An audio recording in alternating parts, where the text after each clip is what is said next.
Bienvenidos sean todos a un nuevo capítulo del Amanecer del Cine. Mi nombre es Mafe, estamos muy felices de estar de nuevo con ustedes. Hola Mafe, Diego la habla y en efecto es un placer estar con ustedes para un nuevo análisis de películas y directores icónicos. Efectivamente, en el episodio anterior no hablamos de tema del mes y con esta película de este capítulo pueden estar un poco confundidos, pero esta vez el tema son directores y no cualquier tipo de director, sino de directores cuyo estilo de creación es tan fuerte que se puede reconocer en cualquier momento. Por eso, y como ya lo pudieron ver en el título, analizaremos El Gran Hotel Budapest de Wes Anderson, un director cuyo estilo se ve altamente influenciado por la simetría y el control, aunque sus trabajos de alguna forma se vean completamente diferentes a los de Kubrick que analizamos en el capítulo anterior. A propósito, si no lo han escuchado, vayan a hacerlo, son directores que tienen muchos elementos en común. Para eso estamos aquí, para analizar estos elementos y dejarlos a ustedes hacer sus propias conclusiones. Pero bueno, sin más preámbulo, bienvenidos una vez más al Amanecer del Cine.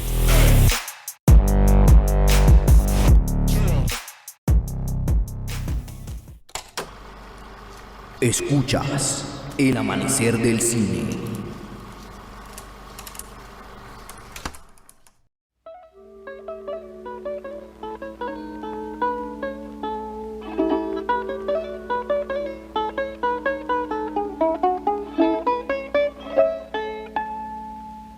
El Gran Hotel Budapest es una película estrenada en 2014 y es considerada una de las más conocidas de Wes Anderson. Protagonizada por Tony Revolori y Ralph Fiennes, cuenta la historia de un conserje de un prestigioso hotel en Europa que es acusado de asesinato. Esta película cuenta con un reparto bastante talentoso, con caras que podríamos encontrar en varios proyectos de Anderson, conocido por trabajar con sus mismos actores en los diferentes proyectos que tiene. Una lista de estos actores que son nombres bastante conocidos son como Tilda Swinton, Bill Murray, Edward Norton, Owen Wilson y más. Incluso se podría decir que Anderson es el tipo de director que se encapricha con sus actores especiales, pero es que con genios artísticos como el de Tilda Swinton y Bill Murray, ¿quién querría buscar más? Aunque sí le abre puertas y da oportunidades a nuevos artistas, como fue con el caso de Tony Revolori, que interpreta a Zero, quien antes de esta película no había interpretado ningún papel, por así decirlo, relevante o impactante. Y en comparación con Tilda y con su coestrella Ralph, pues ellos llevan más tiempo trabajando en la industria que lo que él lleva vivo, pero bueno, creo que en esta película realizó un gran trabajo del cual hablaremos más adelante. Yo diría que por el momento continuemos con nuestro análisis.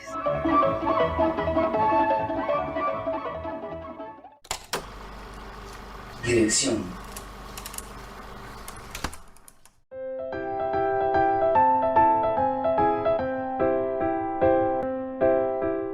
venimos de analizar a uno de los señores directores del cine, Stanley Kubrick, y hoy es turno de analizar a Wes Anderson, quien, a pesar de no ser tan grande como lo es Kubrick, de igual forma ha dejado su marca a través de su estilo. Un estilo que, al igual que Kubrick, está completamente apegado a la obsesión y perfección en sus trabajos. Una obsesión que lo lleva a ser metódico al escribir, narrar y llevar a la pantalla grande. Por ejemplo, y no voy a ahondar mucho en esto porque lo diré más adelante, Wes es un director que en sus películas plasma absolutamente todo con una simetría milimetrada y además utiliza otros recursos como el color y la música para fortalecer el guión de su historia, el cual en muchas ocasiones es lo que más flaquea en su filmografía por el hecho de intentar agregar muchos personajes, muchas historias y mucha información en un tiempo bastante reducido.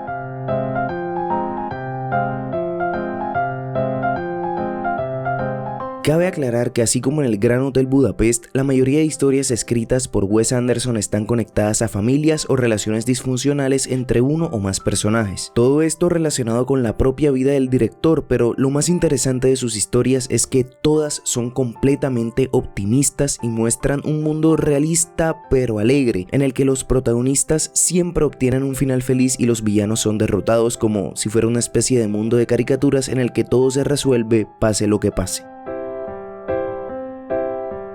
Para finalizar, retomaré lo que dijo Mafe sobre los actores porque definitivamente es algo característico de Wes. Es normal que siempre llame al mismo grupo de actores, algunos por su cercanía como Owen Wilson, quien prácticamente fue el primero en decirle hey, tú sirves para dirigir, y otros como Bill Murray, quien tras varias películas se ha convertido como en un hermano para el director. La verdad es que esta característica no es desconocida en el mundo del cine, ya que muchos directores tienen actores fetiches, como es el caso de Martin Scorsese, primero con Robert De Niro y luego con Leonardo DiCaprio, DiCaprio, Christopher Nolan con Michael Caine, Tim Burton con Johnny Depp y muchos otros casos que se dan, pero esto no significa que por repetir actores, Wes o cualquier otro pierdan puntos en su trabajo. Anderson me parece un director bastante peculiar, la verdad desde hace años su estilo de dirección fue uno de los que más llamó mi atención. Es que llama mucho la atención, Mafe, porque más allá de su obsesión con la simetría y el uso de la iluminación y las paletas de colores, él muestra un mundo que parece como de fantasía. También se deja ver en su trabajo de stop motion. Wow, la verdad, wow. Para mí, el trabajo de Anderson es una muestra excelente de cómo el color y la luz pueden cambiar la forma en la que percibimos una historia. Ya lo comentábamos en el capítulo anterior con Kubrick y El Resplandor, que la iluminación efectivamente era utilizada como una parte primordial de la forma alternativa de contar una historia. Una buena iluminación y un buen manejo de cámara hacen una gran diferencia. Hablemos de eso que tiene el estilo de Anderson en la cinematografía que lo hacen tan diferente en su generación.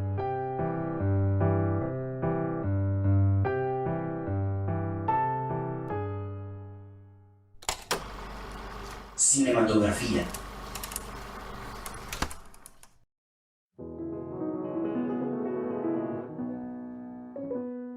Como Mafe decía, una buena iluminación, un buen manejo de cámara y muchos elementos más hacen a Wes Anderson destacar en el mundo del cine, sobre todo por sus imágenes que podría decir que ningún otro director se atrevería a utilizar. Siento que Anderson tiene algo especial y es que no intenta hacer la vida exactamente igual a del día a día, sus historias siempre cuentan como con algo fantástico y fuera de lo común. De hecho sí, la cinematografía de este director nos separa un poco de la realidad gris en la que se vive diariamente y lo podemos ver muy claramente, pero para eso Mafe, permíteme entrar al tema. Va, Diego, te dejo explicar entonces. Listo. La cinematografía de Wes Anderson nos permite escapar de la realidad manteniéndonos en la realidad. Es una especie de paradoja que logra realizar el director a través de su estilo único. ¿A qué me refiero? Primero, a que lo normal es que todos veamos el mundo simétricamente. Algunos nos apegamos a eso, otros no tanto, pero internamente la simetría juega un papel muy importante en la raza humana, al punto que es ella la que nos marca los estándares de belleza. Y, como ya dijimos, la simetría es uno de los principales elementos utilizados por Wes Anderson en toda su filmografía.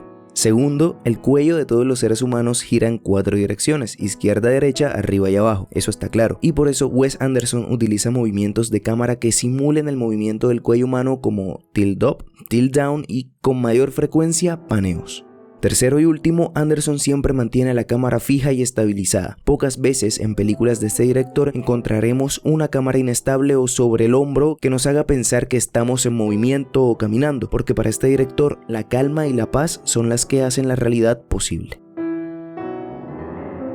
Creo que es notorio que algunos de estos puntos son tomados como inspiración del maestro Stanley Kubrick y no tendría nada de raro. Wes es un director relativamente joven, por lo que su formación tuvo que pasar por grandes como Kubrick y me atrevería a decir que incluso por maestros como Kurosawa y Tarkovsky, de quienes creo que tomó ideas y las adaptó a su propio estilo. Ahora, estos 3 puntos los encontramos en la película, pero otro elemento importante es el uso de lentes gran angulares para hacer parecer los espacios del hotel mucho más grandes de lo que en realidad son, un hecho que también veíamos en El Resplandor, y claramente el uso de una colorimetría específica centrada en tonos pasteles y cálidos. De hecho, ya que hablo de esto, retomaré el término que utilizaba en el capítulo anterior Mafe, el mise en scène o la puesta en escena, porque todo está relacionado. Todos los sets, vestuarios, maquillajes y personajes que vemos en escena son diseñados y ubicados para transmitir una idea específica que refuerza la trama principal. Por ejemplo, hablando de colores, todos los sirvientes del hotel están vestidos de violeta con rojo y dorado, los cuales son colores relacionados con la realeza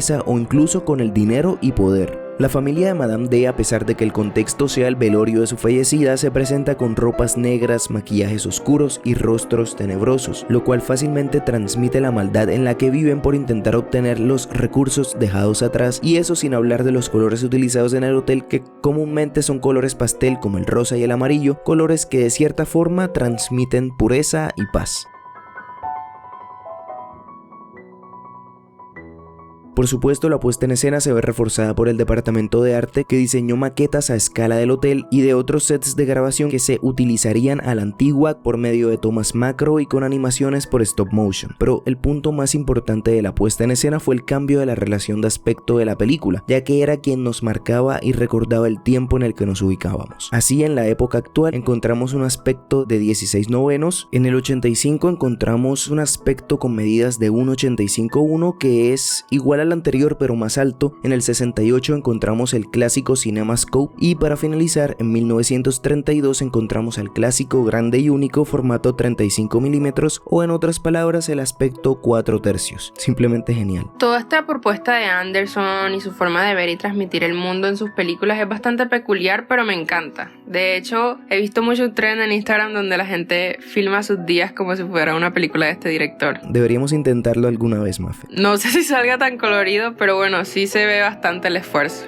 La verdad es que todo se corrige con un poco de color grading, aunque algo que hay que alabar es que este tipo de trabajo, como lo había dicho, sea o no para una tendencia en redes, requiere de mucha atención al detalle y planeación para dar la energía que busca. Pero volviendo al cine y a la película, debemos aclarar que para lograr esto, los actores también juegan una parte muy importante. Así es, y para allá vamos.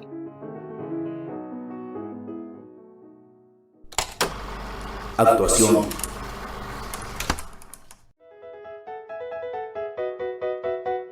Para hablar de actuación cuando se trata de Wes Anderson, no cualquier actor puede volverse parte de estas increíbles historias, porque obviamente un director con un estilo tan específico transmite este tipo de estilo y como manerismos a sus actores en cada película. La forma en la que deben caminar, hablar, expresarse, todo debe ir acorde al plan que tiene la historia. Es aquí donde comento que Anderson tiene sus actores favoritos que están en la mayoría de sus películas: Tilda Swinton, Bill Murray, Edward Norton, Owen Wilson, Adrien Brody, Jeff Goldblum, que son caras muy conocidas que se encuentran siempre en una que otra película de este director, todos con una trayectoria muy grande en la industria.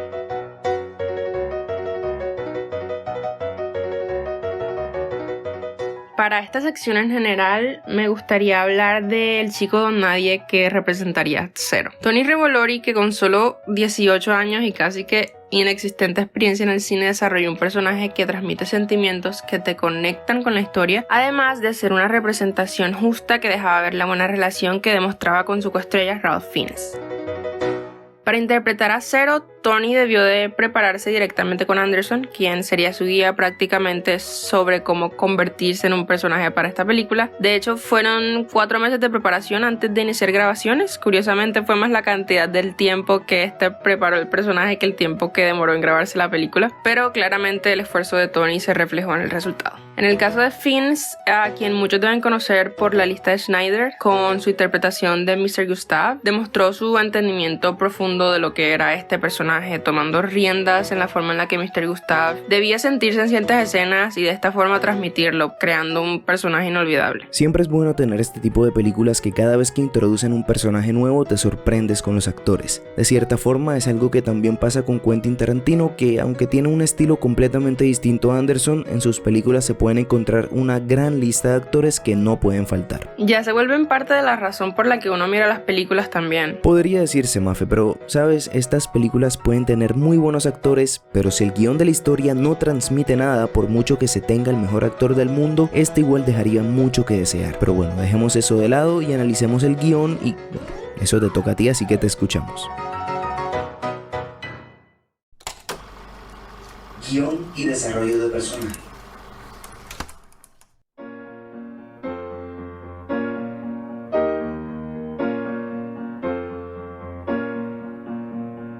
Con el Gran Hotel Budapest nos encontramos con 3 líneas de tiempo que, gracias al estilo en el que cada una de estas se presenta, podemos ver las diferencias claramente. A pesar de su visual colorido y ciertas situaciones que permiten que esta película sea catalogada como una comedia, el guión de El Gran Hotel Budapest nos cuenta una historia triste, solitaria y un poco torcida, llena de asesinatos y de injusticias, rodeada de guerra prácticamente. Nos cuenta la historia de personajes muy peculiares y los levanta en forma que lo fantástico no solo es el hotel, sino que las personas que lo conforman. Hay algo que a mí me gusta mucho de las películas de Wes Anderson, y es que a pesar de mostrar un mundo que en estilo se puede catalogar como perfecto, son historias que se encargan de dejarnos saber que el caos existe, que hay muchas cosas malas en el mundo y en las personas, por más perfectas que parezcan. Se diferencia en lo que podría ser el trabajo de Kubrick en La Naranja Mecánica, donde este director utilizaba como más la ironía para mostrar una historia llena de ultraviolencia. Con guiones como el del Gran Hotel Budapest podemos ver personajes que han pasado por momentos muy bajos, pero que aún así nos dejan mensajes muy fuertes en la forma en la que se enfrentan a las situaciones que llevan a cabo. El guión de esta película está lleno de mensajes nostálgicos, sentimentales y hasta críticas a la guerra, lo que nos demuestra el propósito profundo de esta historia. Wes Anderson tiene una manera excepcional de hacer las conexiones humanas algo hermoso y darle el foco necesario en sus historias. Con esta película en especial, el mensaje que nos busca dar es poder encontrar y agarrarse a la humanidad en tiempos difíciles y recordar estos con el mismo brillo y el amor con el que un viejo cero recuerda al final lo que fue el Hotel Budapest o el Gran Hotel Budapest cuando llegó por primera vez a él. Es otra muestra de ese optimismo característico de las películas de Wes, en el que los personajes, por muchos desastres que pasen, logran cumplir sus objetivos, sueños o metas al final de la película. Todo enmarcado dentro de la comedia, sátira y caricaturización de la realidad. Creo que para muchos puede ser una sorpresa que la película sea considerada una comedia y que además tenga un asesinato en la historia. La verdad es que al menos lo del asesinato no es algo que muchos asociarían con Wes Anderson, a pesar de esta ser una de sus películas más icónicas, pero todos los demás elementos que incluye, tanto su guión como la parte técnica, la hace, después de The French Dispatch, la película más Wes Anderson de Wes Anderson. Además de la cinematografía, el guión, los actores, hay algo que apoya de gran manera la ambientación de esta película, y eso pues es el diseño del sonido, que diría yo es el toque perfecto para volver una increíble película aún mejor. Y justamente eso era lo que nos faltaba, así que hablemos de todo lo que está detrás de este elemento.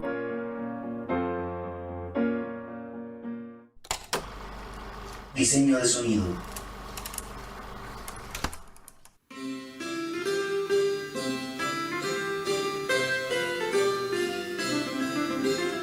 Lo crean o no, la banda sonora de esta película se llevó el Oscar en su categoría, y aunque sea bastante buena y siga demostrando la versatilidad de Alexandre Desplat, su compositor, siento que ese año fue un robo total para Hans Zimmer y la banda sonora de Interestelar. Aún así, no estamos para criticar, sino para analizar lo que la hizo ganar, y siendo honestos, la academia tuvo su punto.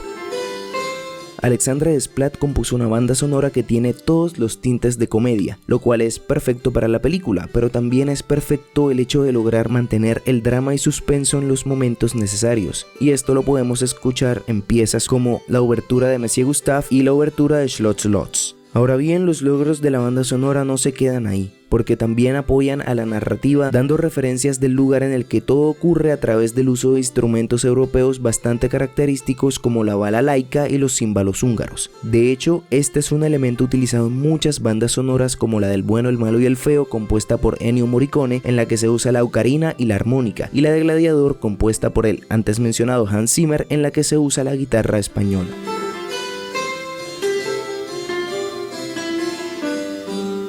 Para finalizar, es necesario mencionar que a diferencia de muchos compositores que realizan la banda sonora completamente de su autoría, Desplat se caracteriza por utilizar composiciones clásicas y famosas para recrearlas a su modo y así lograr explotar al máximo las mejores escenas de las películas en las que participa. Por eso en el Gran Hotel Budapest mantuvo esa característica e incluyó partituras de Tchaikovsky, Vivaldi e incluso algunos himnos de guerra rusos. Así que, como dije, admirable y entendible que la academia los cogiera, sobre todo teniendo en cuenta que ese mismo año, Desplat se encontraba nominado tanto por el Gran Hotel Budapest como por el Código Enigma, y ambas le sumaban más de 8 nominaciones sin ganar al compositor. Pero claro, después de tocar las nubes, lo que sigue es el cielo, y por eso 3 años después ganaría nuevamente la estatuilla con una de las películas favoritas de uno de los directores favoritos de Maffé, La forma del agua, de Guillermo del Toro. Entonces, ya que oímos todo eso, ¿qué pieza fue tu favorita? Mafe, tú sabes lo mucho que a mí me gusta esta parte de los análisis, pero esta precisamente no es completamente mi estilo de banda sonora. Aún así diría que sí tengo una favorita, que es una de las canciones que no compuso Desplat, sino que deconstruyó para lograr hacer la parte de la película, y esta es el Concerto for Lute and Pluck Strings, compuesto por el grande y único Antonio Vivaldi. Esto solo demuestra mi gusto por la música clásica y reforzaría tu bullying hacia mí, pero bueno, ¿cuál es la tuya? Cuéntanos. A mí me gusta Mr. Mustafa porque creo que captura la esencia de la película, no es extravagante y siento que es una pieza muy feliz y colorida, lo que te hace pensar en como buenos días. Definitivamente la escogería como de mis favoritas. Nada que agregar, es una pieza muy linda y bueno, es la que más se logra reconocer en la película por lo que tú dices, transmite lo que necesita. Pero Mafe, estuve pensándolo y me gustaría que todos ustedes que nos escuchan, si ya vieron la película, nos cuenten cuál es su pieza y cuál es su parte favorita del Gran Hotel Budapest. Budapest. Estaremos dejando un cuadrito de preguntas en nuestras redes sociales para que se comuniquen con nosotros. Estaremos muy atentos a nuestras redes, pero por ahora continuemos con el inicio del final. Es hora de contarles de los datos curiosos de esta película.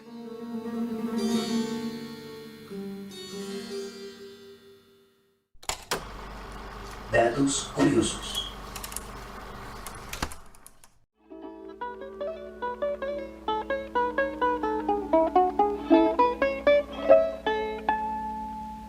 Creo que siempre es bastante esperada esta sección, a veces hasta nosotros mismos nos sorprendemos, pero a ver, Mafe, cuéntanos. Bueno, como todos sabemos, cada película tiene sus eventos que pasan en el detrás de cámaras que la mayoría no sabemos, y con El Gran Hotel Budapest no es la excepción. Número 1, algo que pasó cuando vi por primera vez en la película es que no tenía ni idea que Tilda interpretaba a Madame D por el maquillaje que llevaba puesto. Este maquillaje le tomaba unas 5 horas de preparación.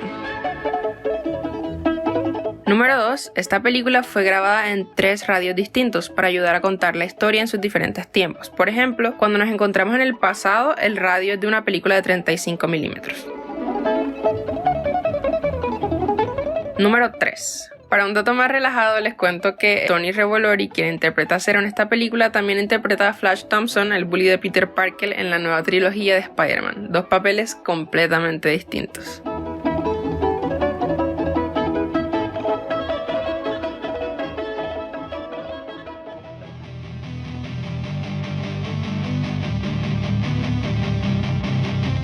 Después de estos datos curiosos, le damos finalización a nuestro último análisis del mes. Ojo, porque es solamente el último de este mes, pero el próximo traeremos más y mejores películas que, pequeño spoiler, serán de un lugar muy lejano. Así que estén muy atentos a nuestras redes sociales para ver qué más traemos para ustedes. En caso que todavía no nos sigan, nos encontramos en Instagram, Twitter y TikTok como El Amanecer del Cine. Tampoco se olviden de suscribirse a nuestras plataformas de streaming y de compartir este episodio con sus amigos. No se pierdan nuestros anteriores y próximos análisis, manténganse muy atentos. Sin más para decir, gracias por escucharnos el día de hoy y por amar el cine. Nos escuchamos en una próxima ocasión y en caso que lo hayas olvidado, nosotros somos El Amanecer del Cine. Adiós.